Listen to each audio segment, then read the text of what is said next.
All right, here we are again on another week in the Employee to Entrepreneur Society. So today I'm so excited to have my guest, Sara Smeaton, join us. And Sara helps people thrive in midlife. And I am sure there's a lot of us in this group that would like to know how she helps people do that. I, for one, am dying to hear more about it. So she is a certified coach, writer, workshop leader, and creator of the interview series, Power Profiles, Redefining Midlife. Passionate about what's possible for people in the second half of life, Sara's determined to challenge the narrative that in midlife and beyond, we are not too old to have adventures, romance, vitality, and health, and to make meaningful contributions. Sara believes that assuming a long and healthy life, midlife is the only time we'll have experience and possibility in equal measure. She specializes in helping people of all genders make the most of their power years. So welcome, Sara. Thank you. I am so excited to have this chat with you. This is so interesting to me, and I am very passionate about seeing people thrive in midlife. So tell us about this this business of yours and how you got involved in it. Okay, so I'm a certified coach, and would you like to hear the journey to that in this business, or would you like to hear more about the business? I want to hear both. So if it's easier to start with how you got there, that's perfectly okay. Okay. Well, I'll try and bottom line it for you. But basically, years and years ago when I was in my 20s, I was working in film distribution, and I was in the video department at a time when video was going the way of the dinosaur. You know, but this is when there was a Blockbuster on every corner. Oh, right. Yes. And they were all starting to close, and I was feeling like, oh gosh, I have to do something else. So back then I went to I guess it was a career counselor, and I did all the aptitude tests and all those things. And she told me at the time, after all this extensive testing, that I should be a coach. And she gave me the information and go to Adler and get certified and all these things. And I was so excited about it. And then I almost immediately talked myself out of it because I felt I was too young and nobody would want to be coached by me. And I had no experience. I have no life experience. I have no work experience. And I just forgot about it. So instead I went into advertising, and I went into interactive advertising, which felt so cutting edge. Right. You know, quite paradoxically to what I had been doing. And I was working as a producer, a project manager in interactive advertising, working on websites and online ads and all these things. And it was still like very, very exciting and very fast paced. And I stopped doing that I was home with my kids so I was midlife, so 40. And I started working for a not-for-profit online magazine. Right. And from there, that role just kind of organically grew. So I got to do all kinds of things with them. And I kind of created their brand voice, and I did their social media, and I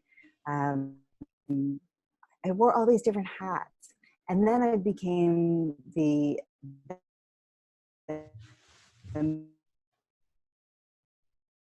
Oh, you're cutting out a little bit on us. Managing editor, and I produced PSAs, and it was just for a lot of years. I was with them for 7 years.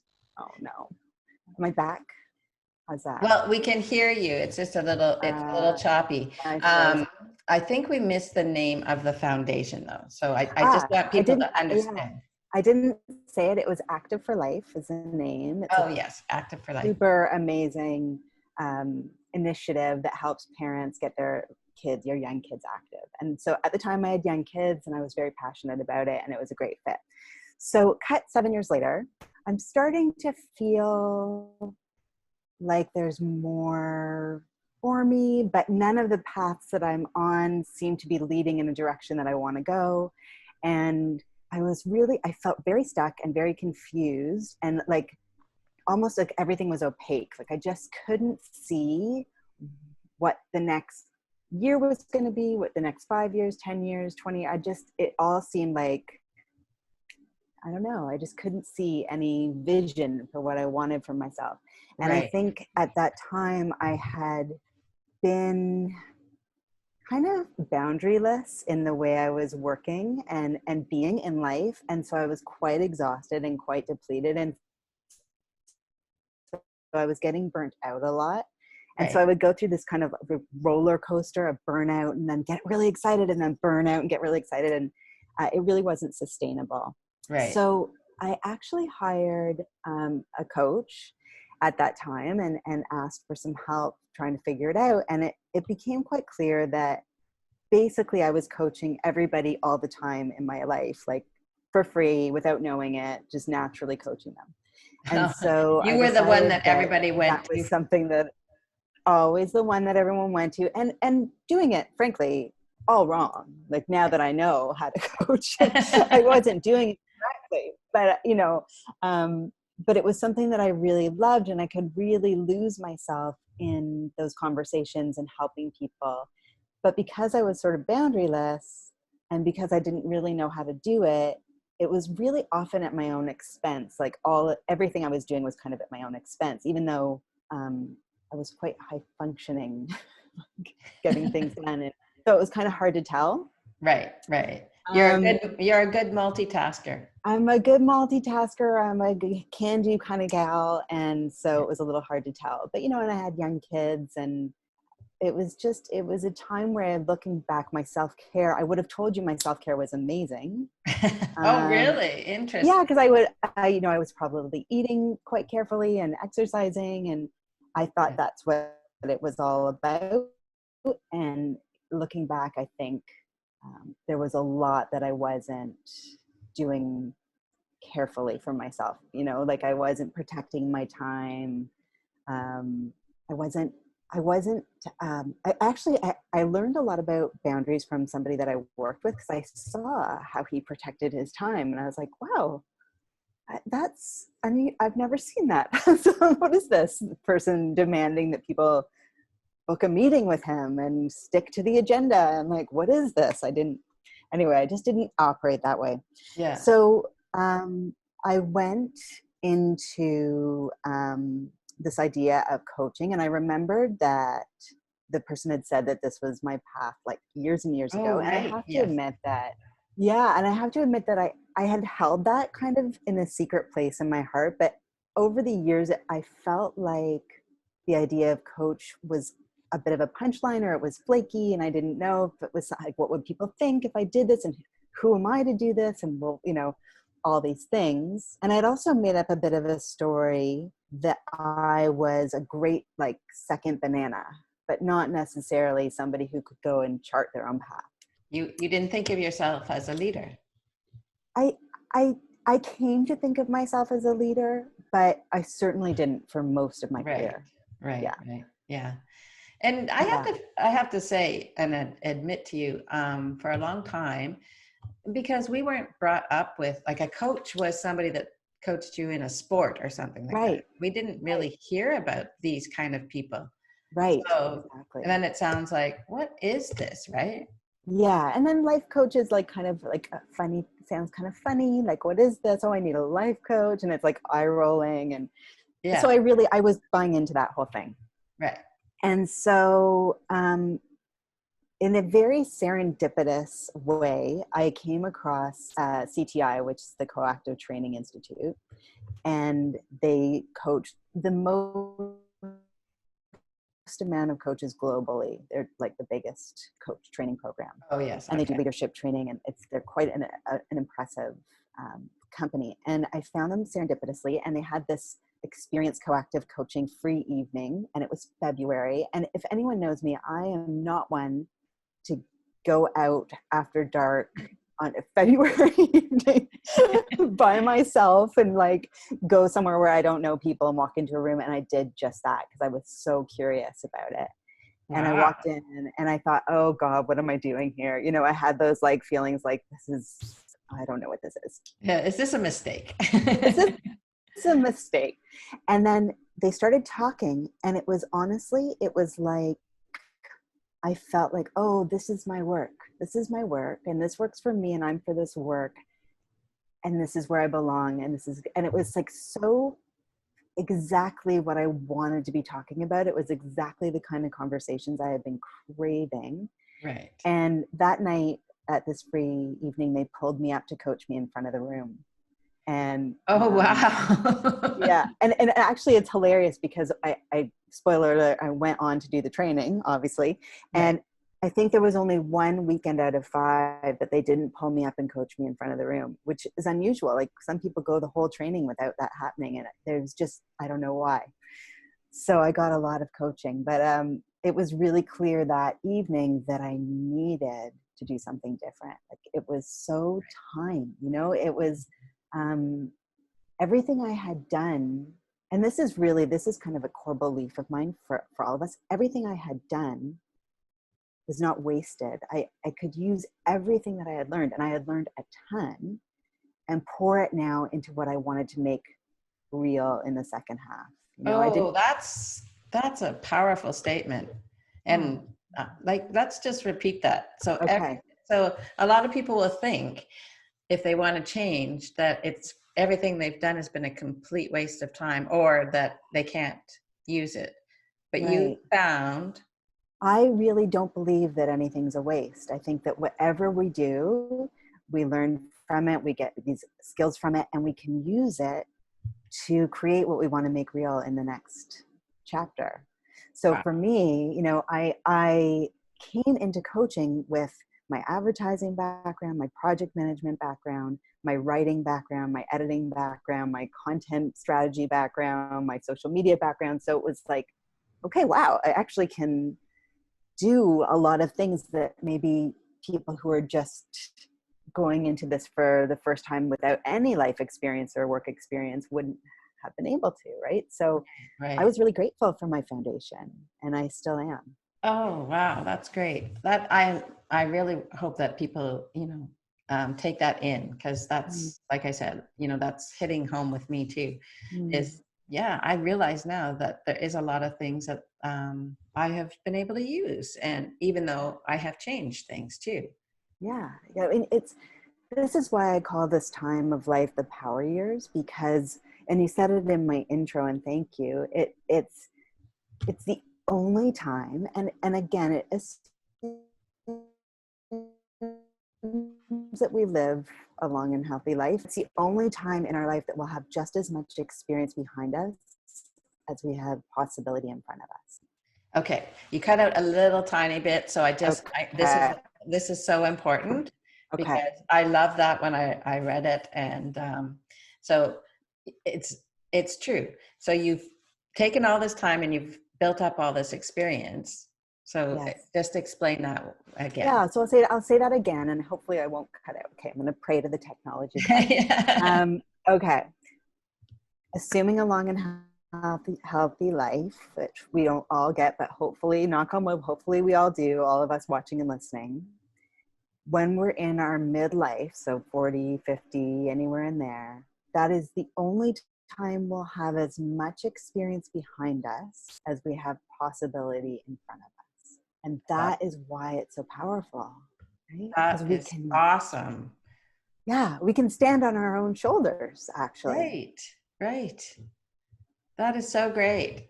And you're right. And I had never thought about it that way until I was reading I said, oh, could you send me something that I could explain what you do? And I was reading it and I read that one over and over again. It's like, you're right.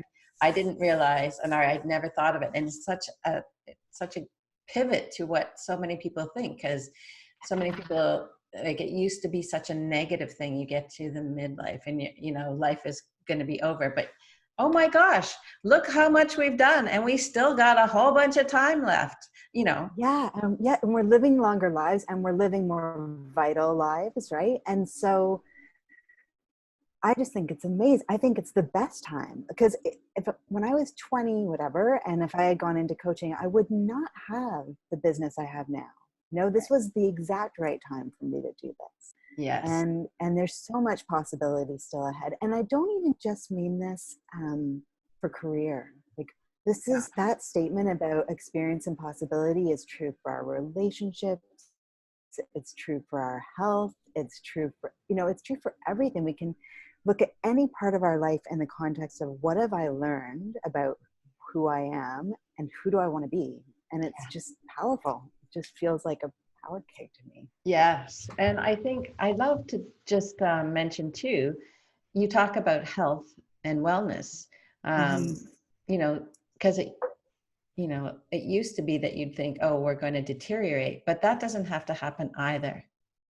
And now Not we have all at this all. information, and we know our bodies better at this point in life. Yeah. And we know what we like to do and what we don't, what makes us happy and what doesn't make us happy. So Yeah. And I think all what choices. so, yes, it's all choices. Exactly. And I think so much of it around health that I didn't see until midlife was that it's not just what you eat or how you move. It's the relationships. It's everything you're consuming. It's how you are being in the world. That affects your health and vitality just as much as, what you put in your mouth. Right. And what vitamins you take and and how much fun you're having, like it, it's just all those things are so important. And I didn't really get it because I think for me, and I think for a lot of people, there's almost this uphill climb. It's like Michelle Obama in her book Becoming talked a lot about checking boxes, right? And it's Right. like that. It's like, okay, first I'm gonna get married and I'm gonna have kids and I'm gonna get a job and I'm gonna get promoted and I'm gonna get a house. Yeah. Going down And the then it's like, list. and it's like doing all the things. And I know that's a very specific path that not everybody takes. And that's amazing if you don't. But I think for the people who are on that sort of societally prescribed um, path, it's very wearying. And Yes. then you get to the top of it and it's like, okay, now what? Yeah. Yeah. It leaves you kind of hanging. Yeah, because it's like I did all the things that I thought I wanted, and maybe I did really want. Like I certainly don't regret any of my choices. Right. Um, but I definitely had to sit with, okay, well, is this all there is for me? Because if I'm gonna live another 40 years, 50 years, Yeah. what do I want those years to be filled with? And what Yeah. do I want to contribute? And do I still want to keep letting sort of these things like I'm not a leader or I'm not the type of person to do this or I'm not the type of person to do that, keep letting that be the thing that drives me in my decisions? Or do I want to take this time and stop that and change it and choose something different? So Yeah. Yeah. that's really what I help people do. So that's the answer to, Well, what I and do in I my think that's so great. And I think this is a great way to let people understand how it is you help people because mm, as I said, a lot of people in midlife are from, my era and yours where it wasn't, we didn't talk about coaching. We talked about, therapy, but that was always kind of negative, right? yeah. And this has become a much more positive thing. There's a lot more people doing it there, and it helps. People need it. You have coaches for business. You have coaches for um, sports. You have coaches for health. So this is how to move on in life when you kind of get stuck. And it doesn't mean that you have necessarily a problem, but or not, it's not like a negative thing, right? No, yeah, because coaching's not about solving problems. It really isn't. It's about a deeper self-knowledge. It's about having a partner who helps you explore what you really want. And like, when I'm talking to someone and they're talking about something and their face is lit up, they might not quite know that. And I can say to them, do you know what your face looks like? Right? Like, you Yeah. are really, this is really like exciting you. And conversely, if they're like this talking about something, but I really want to do it because it's like, I don't think you do, so it's like Yeah. having a bit of a mirror and a partner. And sometimes for some people, it's really helpful to have somebody to be accountable to. Like, if you want to do something different or you want to do something big, Yeah. to know that there's someone who knows that you want that and Yeah. is you on and holding you to it it can be very helpful. Yeah. I work with people a lot on, I think of this time as like a very natural crossroads of like, almost like you've been traveling with this suitcase and it's the time to kind of unpack it and not necessarily look at why the things are in there, but just what's in there. And then decide, do I want to take this with me as I continue on, or do I want to leave some of these things in the past and then repack it with some new tools? So that's what I help people do. Right, right. So tell me some of the types of people that would come to you that you would like to work with. Well, I mean, the types of people I tend to attract a very creative client for whatever reason. So I don't exclusively work with artists and performers, but I have had a lot of those types of clients, and I really do enjoy working with people who are creative or just want to live creatively. You know, I love the idea of being an artist of our days. And so somebody who wants to be conscious about their choices and somebody who wants to really challenge their old ways of being, and someone who's mature and ready. You know, I think you mentioned therapy, and coaching is a really lovely complement to therapy. And it's certainly, I really respect therapy, and I think that it can really help us with things that are hard to move out of if we don't understand why they're there in the first place. And coaching doesn't do that. Coaching won't ask why. It will only ask sort of what and what next, and how can we get there. So what and how more. So I think somebody who's done some work on themselves and knows a little bit about the why and has done that work and now is really ready to move forward, those are the people who I can help. Right, right. So that's interesting. So you can also work in tandem with somebody that has done some therapy. Yeah, or is even doing it currently. Can be very complementary. Oh, okay. That's interesting. Well, this has been so enlightening, even for myself, because as I said, I use coaches, definitely. I haven't actually used a life coach before, but now I understand a bit more about it. But I'm thrilled to hear that there's people that are advocating for people as we age, and we want to do it not just gracefully. We want to have a good time still. There's nothing wrong with that. And there's still a lot of vitality in us. Absolutely. I mean, you mentioned at the beginning that I have an interview series, and that I find really inspires people when they go and read those stories, because they're not celebrities who are amazing to look up to. But, right. We see like Kamala Harris is, I think, 55 or 56, like that's amazing. She's in her power years. Jennifer Lopez is 50. And like, there's these amazing people doing fantastic things in their 40s and 50s in the media that were, say, Shonda Rhimes and all these people. Right. But we can start saying to ourselves, but I'm not famous, but I don't have their resources, but I'm not rich. So what I do is I interview real people, our sisters, our neighbors, our friends, our mothers, and hear what their story is, their midlife story, and what's important to them, and how are they kind of aligning with that, and what do they hope for themselves, and what seeds are they planting. And I feel like those are the stories that inspire me, because they're real. That's great. So how do people find those interview or that series? So sarasmeaton.com, SARASMEATON.com is my website. And if you go to articles, you'll see at the top there's featured articles, and there's a couple of those power profiles, and you can just click on read all power profiles, and you'll get them all. Great.